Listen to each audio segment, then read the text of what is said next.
asalaamaaleykum mbokku Sénégal maa ngi ñëwaat di leen nuyu ku ci nekk sa tur ak sa sant di leen remercier bu baax xamante wuñu gisante wuñu mais d'après numéro yi nga xam ne jot naa ko génnee wan ngeen ma ne Sénégal ñoo ko bokk wan ngeen ma bu baax ne Sénégal ñoo ko bokk donc comme ni ma koy faral di waxee rek mbir mi waxtaan la ndax ñun ñëpp fu mu nekk nii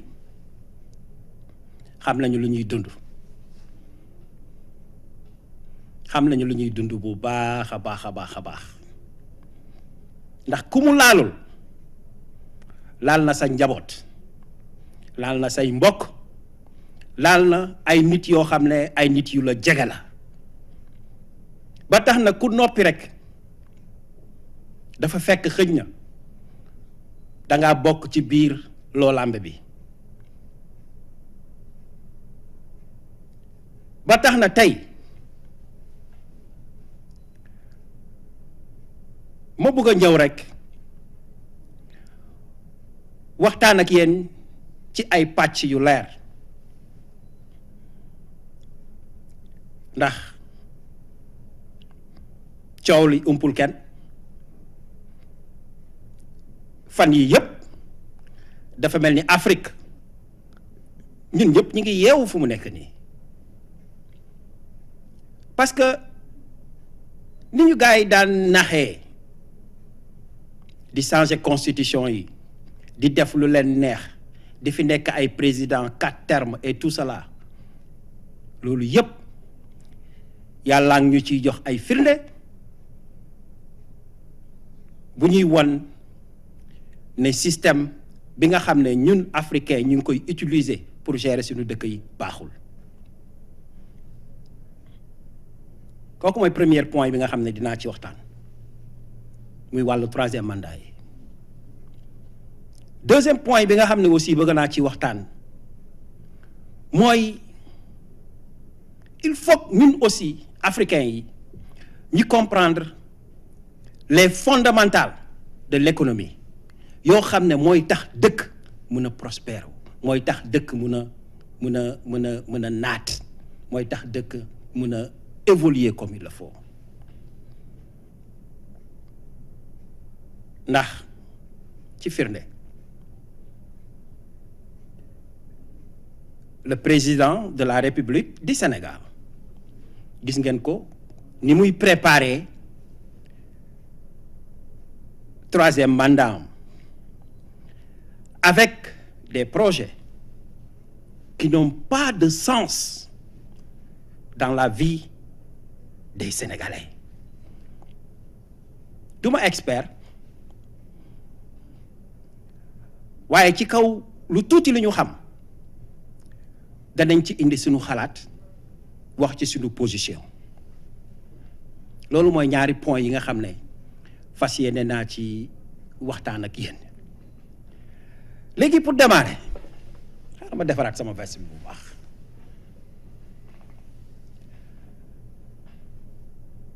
ñun ñëpp seetaan nañu l'interview bi nga xam ne Pape Alé Niang def na ko ak Ousmane Sonko ñun ñëpp déglu nañ ko c'était un débat pertinent très pertinent ndax le président Ousmane Sonko a démontré encore aux Sénégalais que non seulement il est jeune, non seulement il est intelligent, non seulement encore que c'est un leader wan nañu ñun ñëpp la clairvoyance d'une attitude qui lui permettra de gérer le Sénégal comme il le faut.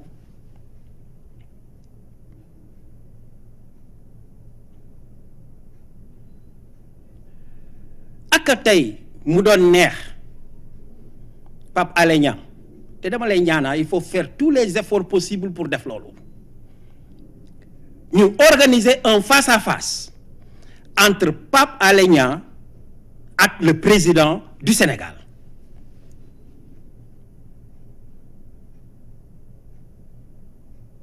ay su boobaa ngeen di gis cuune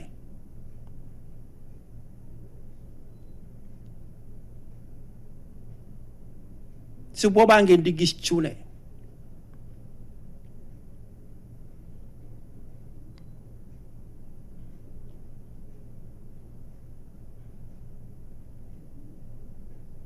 Sonko a été très clair te wax ji mu wax man loolu laa jàpp ci biir débat bi te képp kuy africain képp kuy sénégalais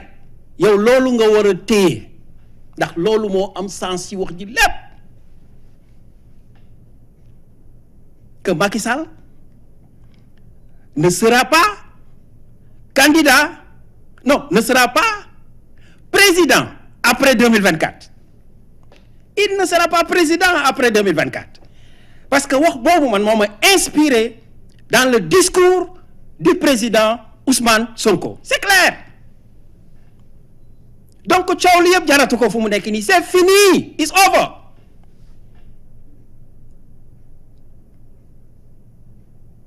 ndax soit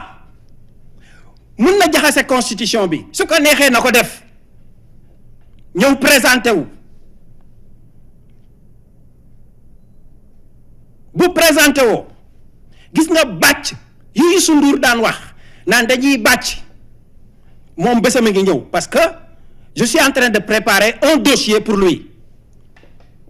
bàcc yi mu doon wax en février 2018 naan dañuy bàcc ñu wane ko moom mu naan dañuy bàcc comme ñoom ñoo mën a utiliser des mots pareils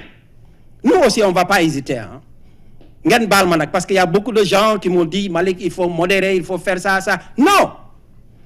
parce que il faut qu'on utilise un langage de rue pour mën a communiquer ak ñii noonu rek nga mën a wax ak ñoom ñu dégg la donc soit mu sàcc wala mu jaxase constitution yi ñëw présenté wu élection ñu bàcc ko ou soit il n'a qu'à dire aux Sénégalais par simple phrase Sénégalais et Sénégalaises man Macky Sall du ma def 3e mandat. C'est très simple comme bonjour, comme le président Ousmane Sonko l'a fait hier. Il a été très clair, très net, très positif dans ses dires.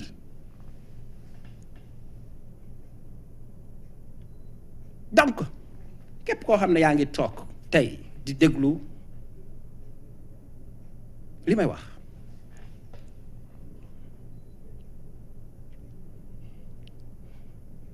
war nga comprendre le Sénégal est assoiffé d'un leader boo xam ne mën nañu yóbbu fi ñu bëgg a dem ndax mbir mi dafa war a wéeru ci kaw dëgg ndax lii coow li du bëri yépp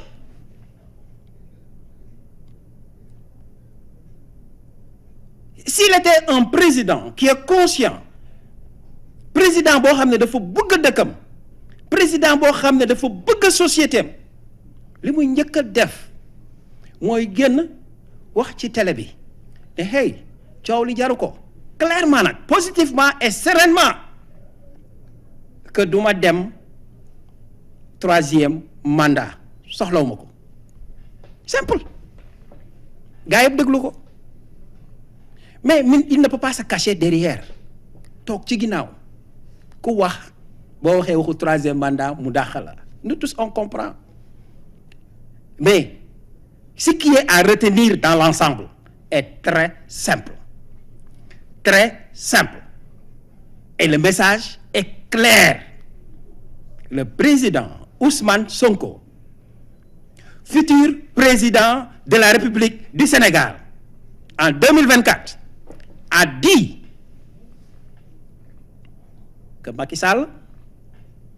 ne sera pas président après 2024. Donc ça c'est clair. Ça c'est clair parce que man loolu rek moo ma inspiré ci coow li ñuy wax yépp. Et au passage, je salue le courage des Guinéens au Sénégal. Parce que tey maa ngi gis ne ils se sont mobilisés pour manifester wu xamal ne Alpha Condé li mu bëgg a def tegu ko ci dëgg tegu ko ci yoon te affaire bi fu mu nekk nii jaan buy màttaate la. Donc gare à aucun président africain boo xam ne léegi da nga bëgg a briguer les mandats ndax ñaari mandats yi sax boo ko xoolee ba ci biir ëpp na c'est trop.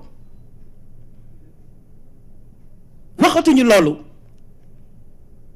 léegi tout ce qu'ils disent mooy ñetteelu mandat ñeenteelu mandat. Pourquoi?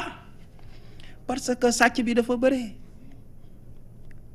sàcc bi dafa bëre te loolu yëpp dinaa ko indi tey sur la table. ndax boo sàccaat ba xamatoo foo jëm tu es obligé nga laaj 3e mandat laaj 4e mandat loolu yëpp pour jéem a couvrir sa bopp. Mais loolu dafa jeex l'Afrique va changer ndax ñun ñi nga xam ne ñooy diaspora bi avant on ne s'occupait pas de ce qui se passe au pays parce que dañuy def ne rek lépp baax na parce que yónnee xaalis la ñuy def suñu jaboot yee ngi ci jàmm alhamdulilah ñu ngi leen di dundal ñu ngi def lépp après le reste on s'en fout. Mais maintenant ce n'est plus ça, c'est révolu. Toute la diaspora africaine léegi dañuy yeewoo di xam qu'est-ce qui se passe dans leur pays, ne serait-ce que pour anéantir ces démons de la République. Parce que nekkee wuñ fi dara seen bopp lañ fi nekkal seen bopp lañ fi nekkal.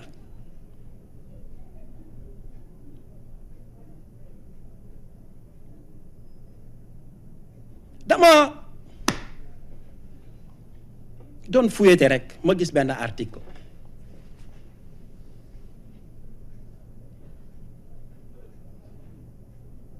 d'après le discours d'Ousmane Sonko. Il y a quelqu'un dénommé Yakham Mbaye Yakham pour ma gën ko édifier, c'est le directeur du Soleil mooy journal boobu ngeen xam ko, ce journal République là, you know, moom la a osé génn ci média yi d'après un interview brillant que l'inspirateur des Sénégalais en ce moment a délivré avec Pape Alé Niang durant 1 heure de temps. Amul leen lu mu ci jàpp lu dul bulletin de salaire, taxes yu ñuy fay ak taxes yu ñu dul fay. Mais pourquoi il n'a pas osé toucher autre point yi nga xam ne ko Sonko laal na ko, yi nga xam ne boo ko laalee mu metti? Pourquoi il n'a pas parlé de ça?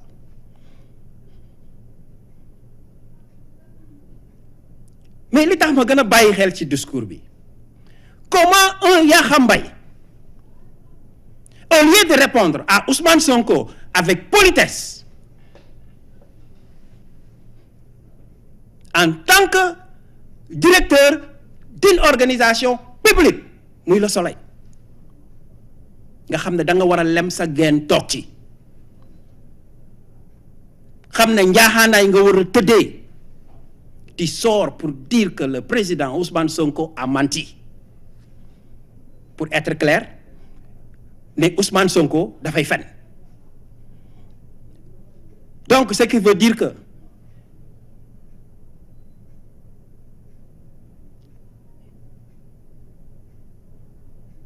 il n'a aucun respect. Donc si un Yassam Mbaye bi nga xam ne mi ngi nekk Sénégal nekk directeur du Soleil moo mun a génn avec cette ingratitude pour s'adresser à quelqu'un non seulement qui est plus important que lui, plus intelligent que lui, gën ko xam àddina, koo xam ne mi ngi aspirer à gérer les problèmes sénégalais en tant qu'un leader sénégalais, nga koy traiter de menteur. I'm sorry, Yaham. But that sortie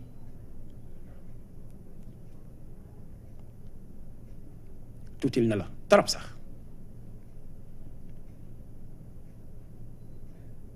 Tu sors pour dire que les gens dañuy fen, mais ñi nga xam ne dañu waroon def 5 ans ñu dem yàq constitution bi daw 7 ans, pourquoi tu ne l'as pas dit? Dis-moi.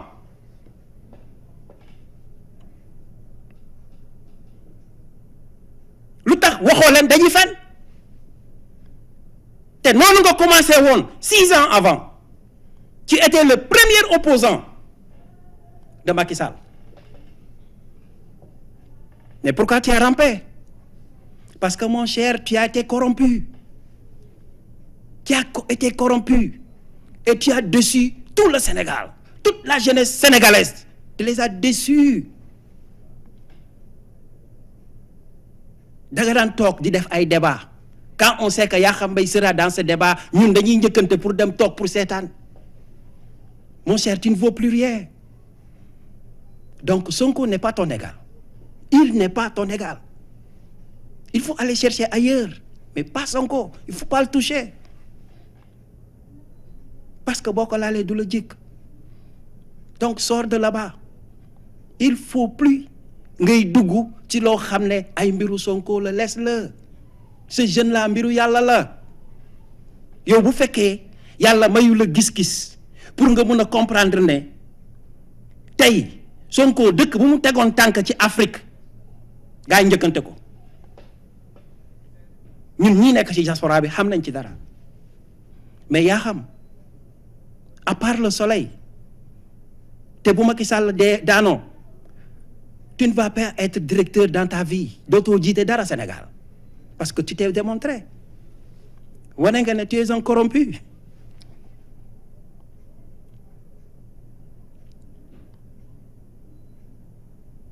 Donc pour ma jeexal chapitre boobu liñ ciy téye rek mooy le problème des troisième mandat là dootul loo xam ne luy nit ñi di werante wala ñàkk werante, parce que je pense que Sonko a été très clair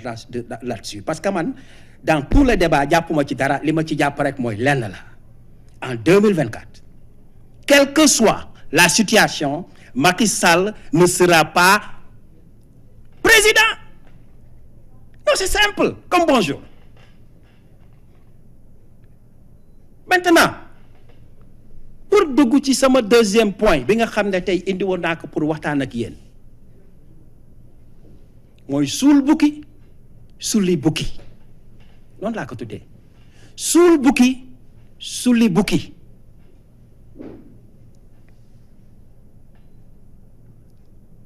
Message la boo xam ne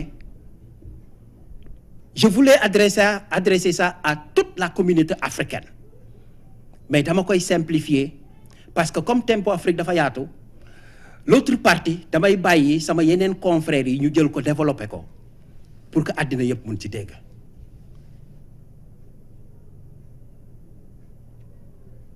Parce que dañu yor ay présidents yoo xam ne je ne sais pas man pourquoi ñi ànd ak boobu naïveté quoi, parce que y a personne qui réfléchit par rapport au fondamental de l'économie africaine et plus précisément le Sénégal. Ndax dëkk su mbay mi doxul, énergie amuloo ko ngay taal lampe yi nit ñi di gisante, éducation bi infrastructure yi baaxul, santé waxi noppi, dëkk buy jooy ci àddina pour développer ñeent yooyu nga soxla ndax ñeent yooyu rekk la mën a jëmale kanam.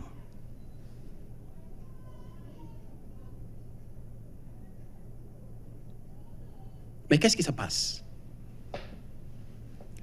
Pour des raisons politiques,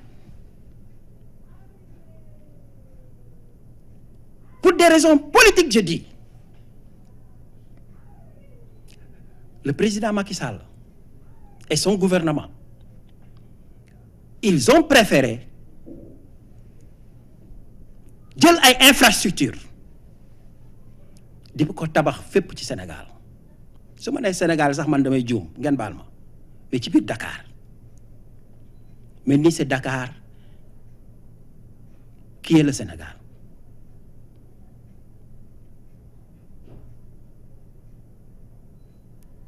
soo waxee terre bi lañ doon wax autoroute à péage tey ñu indi lan base rapide transfert je ne sais pas encore. xaw ma base xaw ma nu ñu koy waxteeti encore parce que c'est pas intéressant pour moi mais xam ngeen li may bëgg a wax mooy projet bu bees bi laa ne dañuy defar base bu gaaw quoi pour Sénégal nit ñi mun ci dugg muy Dakar nit ñi mun ci dugg muy gaaw mais come on.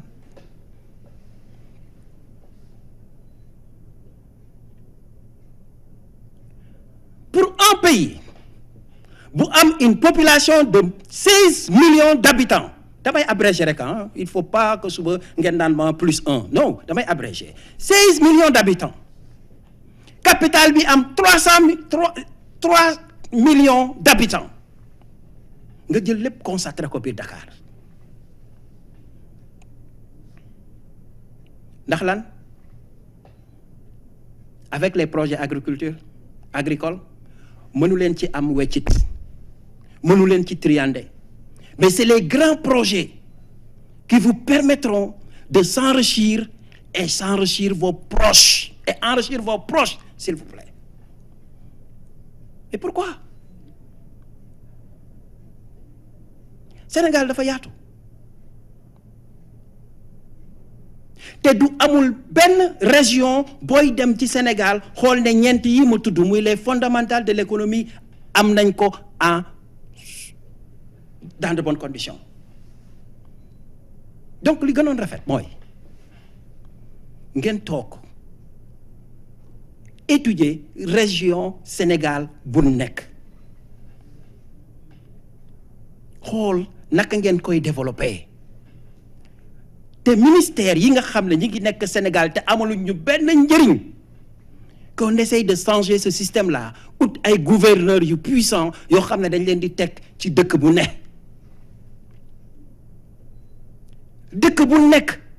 région bu nekk bokk ci biir Sénégal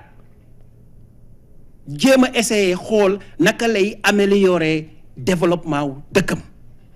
sur la base de ces 4 éléments que je viens d'énumérer.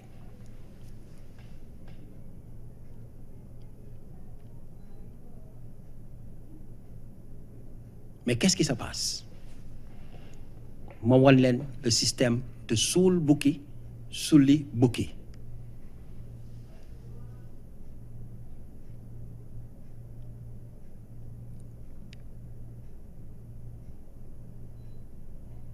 ñun ñëpp xam nañu ne l'Afrique a été morcelée ndax ñi ko defar carte beeg yooyu yëpp seen dëkk la ñuy toog en Allemagne regroupé wu foofu jël Afrique divisé ko ñun ñëpp xam nañ ko et Senghor l'a bien défini la balkanisation de l'Afrique. ñi ñëw ba 1960 ñi xam ne kat comme ñi yem nañu bay ñaan indépendance ak yu nekk léegi il faut qu'on essaye de trouver un autre moyen. mooy dinañ leen jox seen indépendance but on va essayer de chercher d'autres moyens qui nous permettront par exemple ñu mën di xoj africains yi fu ñu toll. Et qu'est-ce qui s'est passé? Nos présidents sont tombés dans cette piège ñu créé leen benn système boo xam ne dañ ciy dugg te duñ ci mën a génn ba abadan daay man.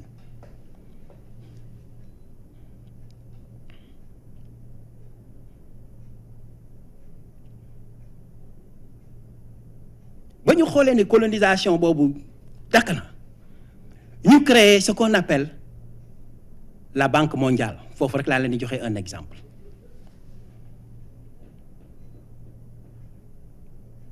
ndax Banque mondiale dëkk yu ci nekk muy les États-Unis le Japon l'Allemagne Royaume-Uni et la France ñoo ci nekk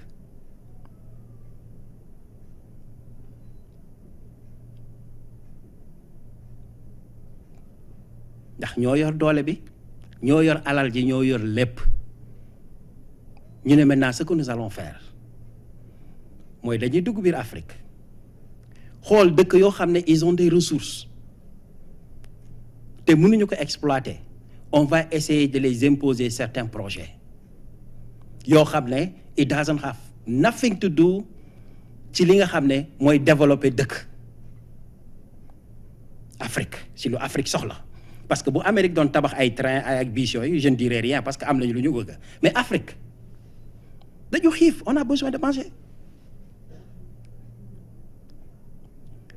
léegi bu ko defee ñu dem jëli ay xaalis yu dul jeex mooy yi ngeen di dégg ñu naan la ay 3 milliards ak ay 4 lu nekk di loo mun a xalaat ñëw ne la léegi il faut que nga créer benn terre exemple nga ne oh c'est bon nga accepter sans pour autant étudier les contours même de ce projet ndax yow gis nga rek ne proposé nañ la ko l'argent est facile ñu ñëw buux la ko nga accepter ngi ne ok on va réaliser ce projet bu ko defee ñu ñëw dagg sa capital jaxase lépp ñëw indi projet bi tegal la ko nga defee ne yaa tegal gaynde gi fekk ñoom ñoo la gën a yeewu ci àddina ñoo ba ñuy calculer yow foofu nekkoo fa sax qu'est-ce qui se passe bu ñu xamee ne lebal nañ la xaalis boo xam ne yow bu ñu ko calculer fii ak 40 ans doo leen ko mën a fay même 60 ans même 100 ans doo leen ko fay ku ci nekk rek na ko xoolee nii ñun ñi nekk ci diaspora bi boo yoree crédit card if you overuse your credit card just noonu la demee yow yaay sonn rek dem mbëkk sa banque génnee xaalis dem fay ko final mu jeex mais mënoo continuer di ko fay chaque weer di nga ko fay ba màggette du jeex bu ko defee ñu ñëw imposer la yooyu yëpp buñ la ko imposer ba pare nag léegi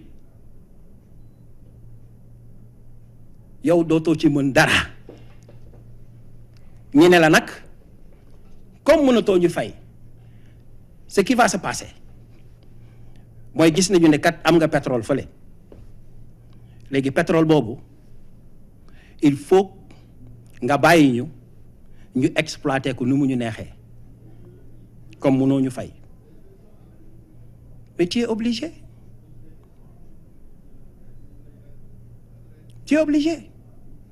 parce que dès le départ bi nga waroon wax déedéet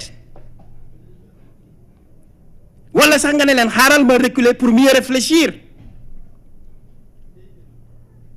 non parce que boo ko defaree loolu mooy tax yow nga gagner élection non je veux qu'on réfléchisse bu baax loolu mooy tax nga gagner élection nga ñëw tabax terre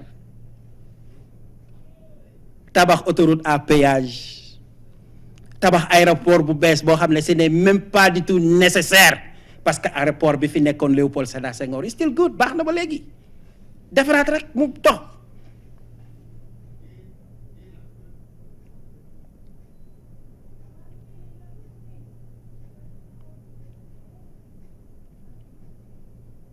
donc foofu la équation bi féete parce que foofu la ñu war a mën a comprendre lan moo tax toujours le système français domine ba ci mbirum CFA bi ñuy wax parce que coow li bëri woon na jamono yële ils ont compris que coow li bëri na léegi il faut que ñu trouver benn solution boo xam ne dinañu naxaat africain yi ñun ñoo sonn ñu dem ne dañuy créer ECO te ECO boobu ñuy créer je vais vous dire une chose lu leen xaw a jaaxal tey le contrat du franc CFA mi ngi war a jeex en 2020 léegi il fallait que gars yi am beneen alternance boo xam ne mooy remplacer le franc CFA pour toujours nekk sous tutelle des Français ñu woo leen ci ruux ne leen bu kan wax yéen ñëpp xam ngeen li xew les présidents comme Ouattara les présidents comme Macky Sall Alpha Condé de la Guinée on dit yes ñi leen même franc éco bii ñu war a génne moo war a garantir même seen nekkum président encore ils n'ont pas le choix ils ont dit yes te du dara parce que franc CFA bi contrat bi mi ngi waroon jeex en 2020 léegi ñu def un franc CFA bis dem créer ECO et puis ñu ngi ndax nit ñi mais au moment ñuy évoluer moo tax wax naa ko fii ci benn émission nee naa leen gis nga nit ki boo dul wax dëgg yàlla da lay weer soo dul wax dëgg yàlla daf lay weer il a fallu que Alassane Ouattara xam naa dafa yëy si ngom rek si ngom bi neex gars yi tàllal ko micro yi mu expliquer ba ne parité éco bi ak franc CFA bi benn la liñ koy weccoo ci euro moom lañ koy weccoo ci dollar donc ce qui veut dire pourquoi une nouvelle monnaie donc boo xoolee tous ces pièges là gars yi di ñu ko tegal di ñu nax toujours di ñu teg xel ñu koy accepter et bu ñu yàlla suturaalee ñu am des présidents ñoo xam ne am nañu xam-xam ba pare doon ay bañkat ñi leen di xeex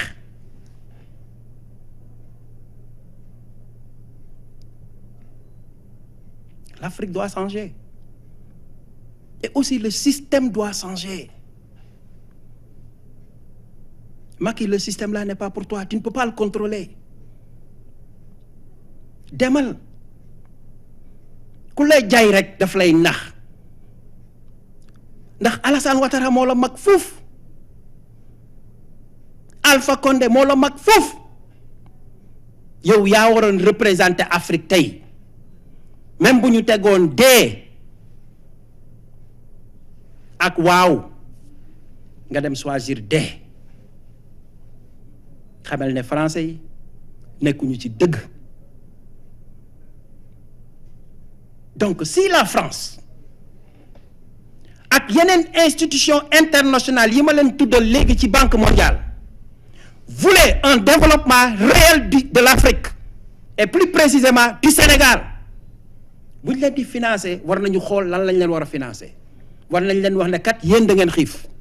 comme da ngeen xiif léegi dinañ leen indil ay tracteurs dinañ leen indil ay semences et on va vous aider à aménager tous les terres vides du Sénégal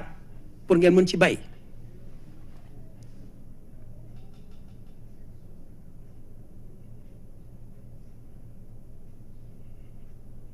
noonu la ñuy woowee développement mais tabax ay train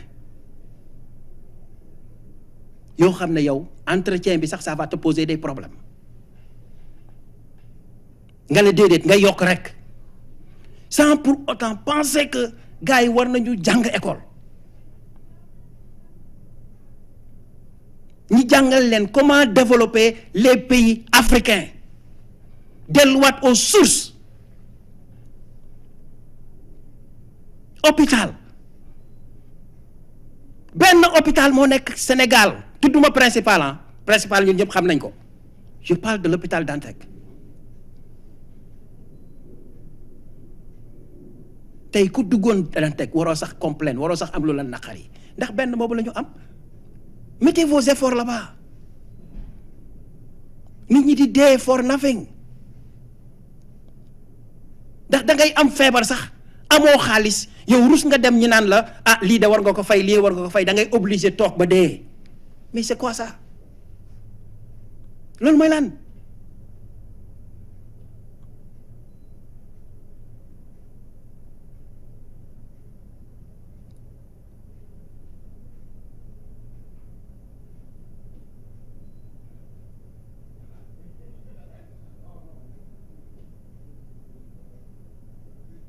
war nañu réveiller waat les consciences tuuti xam ne yoon bi nga xam ne Afrique jël na ko du foofu c'est pas le chemin il faut tout couper CFA bi ñuy wax ak les projets yu amul sens yi nga xam ne ñu ngi leen koy jël di leen ko sëf ngeen koy sëfoo di ngandelu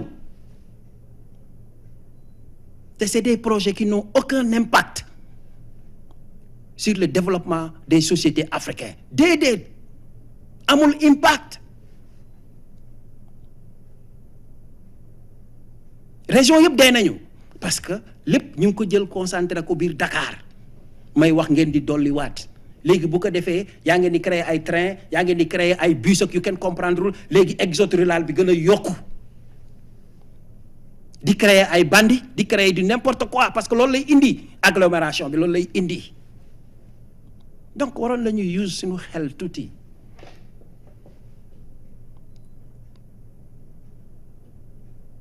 xam ne le colon il cherche toujours à nous monopoliser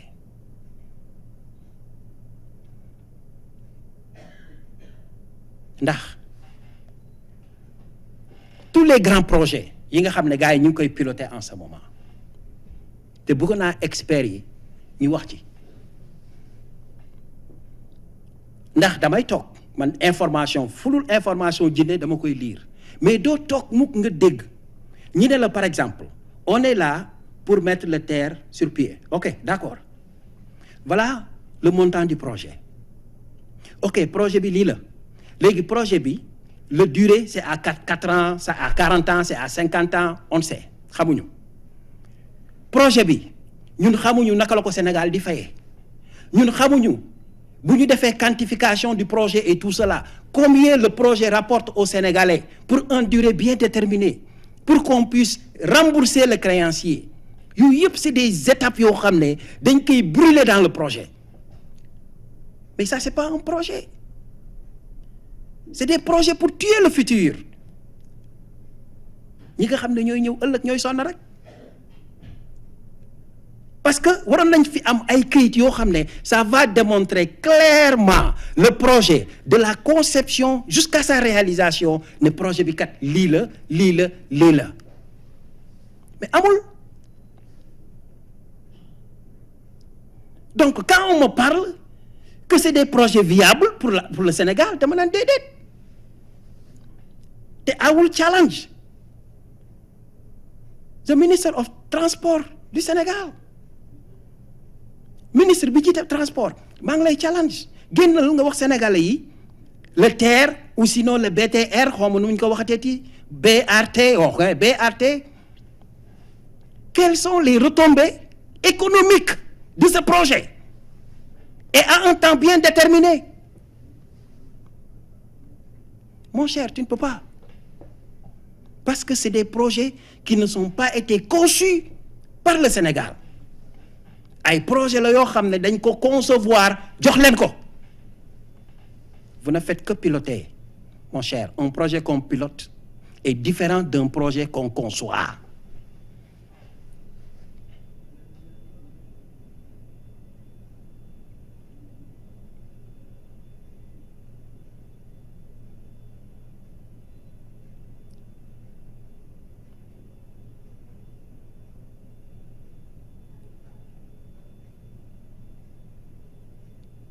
je vous prie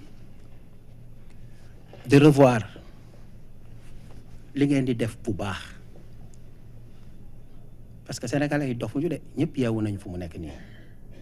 ñun ñëpp yeewu nañu te aussi lii yëpp Sonko bi nga xam ne aussi Sénégal dañu def yaakaar ci yow dañ ci bàyyi xel bu baax ndax mbir mi boo ci xasee ba toog wii la wala dee donc nag parfois il faut être un héros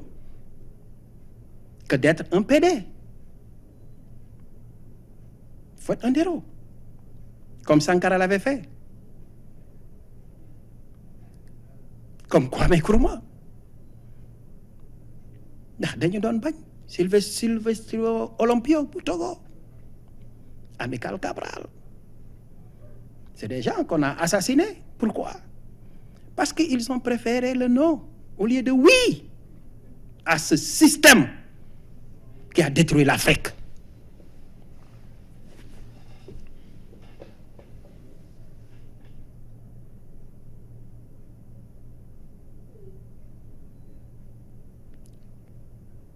Je vous prie, Sénégalais, ngeen bàyyi xel ci waxtaan bi parce que l'Afrique doit changer te pour changer ko on a besoin des hommes forts mais pas des institutions fortes parce que ces institutions-là ñoom ak zéro ñoo yem. Pourquoi? Parce que toutes ces institutions africaines ont été pilotées par ce système français.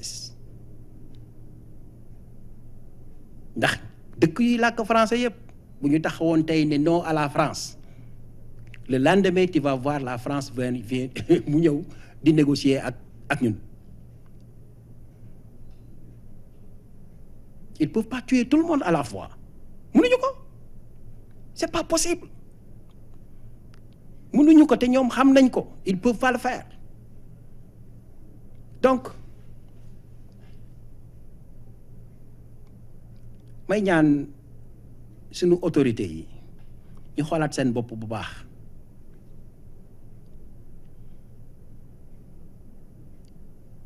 xam ne Sénégal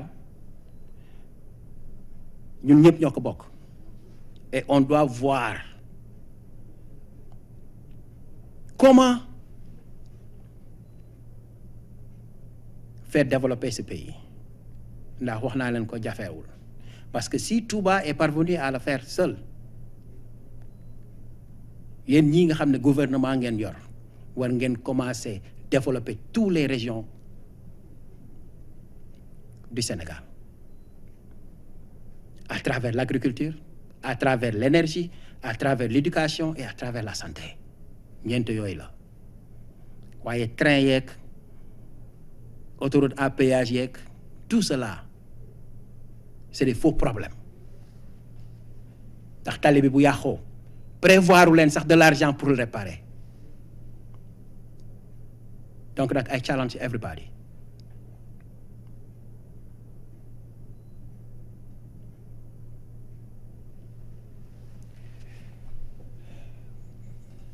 pour me clôturer tey dama leen di indi rek benn histoire bu ndaw comme j'ai l'habitude de le faire. Tey damay dem ba Costa Rica en Amérique latine fa la jëm. Il y a un nommé Oscar Arias,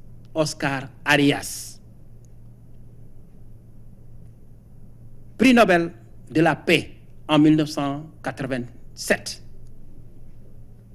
Pourquoi on l'a donné ce titre honorifique? Oscar Arias dafa ñëw dëkkam fekk gaa yi nekk ci guerre bu metti en Amérique latine, ñoom salvadorien yeeg tout cela, guerre bu metti, du ma dugg ci détails yu bëri. Mais bu mu ñëwee en tant que visionnaire, en tant que leader, dafa ne non, je vais mettre ma vie sur la ligne de front pour arrêter ça. mu nekk ci di ko daw ba yàlla may ko ci jàmm, guerre bi arrêté. Tout le monde applaudit, ñëpp kontaan parce que ñoom ñi doon guerre sax en fin de compte xamuñu lan moo tax ñi doon guerre, xamuñu ko. pour wan la comment c'est terrible mais yemul foofu li ma gën a inspiré sur Oscar Arias mooy bañ ko falee président dafa ñëw dëkkam ne leen hey dugg nañu ci guerre boo xam ne amaluñu benn njëriñ yéen ñëpp sax vous vous êtes rendu compte que guerre bi amuloon benn sens rey ngeen nit yàq ngeen seen bien économique tout est parti léegi nag on doit recommencer à zéro ah gars yi na ko kon donc qu'est-ce qu'on doit faire mu ne leen la première chose à faire mooy damay réduire l'armée à zéro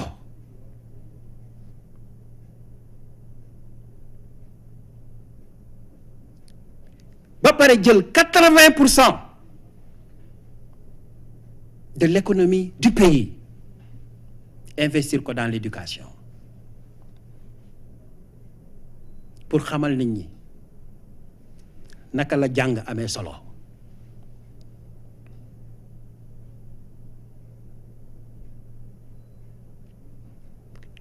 et cet exemple a été duplié dans beaucoup de pays mondiaux ñi xam ne éducation moo yor lépp ndax nit ki mënoo xiif ba pare di penser au développement nit ki mënoo ñàkk làmp ba pare di xalaat développement nit ki mënoo am ay problème éducation ba pare bëgg a xalaat développement nit ki mënoo dund dans la pauvreté ba pare am une situation sanitaire boo xam ne c'est détériorant ba pare bëgg a penser au développement c'est impossible on doit tout radier et c'est ça la philosophie du président Ousmane Sonko et c'est ça la philosophie de Tempo Afrique TV et c'est ça aussi la philosophie de Nelson Mandela et pour tout dire je remercie tout le monde maa ngi leen di gërëm di leen sant te di xamal Pape Alé Niang l'interview que tu as fait avec le président Ousmane Sonko a été très pertinent maintenant lenn rek laa lay ñaan fais tout pour rencontrer le président Macky Sall pour éclaircir certaines choses parce que one-on-one boobu ça va être le meilleur pay-per-view mondial parce que gars yi dinañ ko jënd seetaan ko boo defoon le billet à $1000 les gens vont l'acheter pour regarder le face-à-face entre Macky Sall et Pape Alé Niang et Tempo Afrique TV est prêt à sponsoriser ça lu mu laaj ñi def ko ci je vous remercie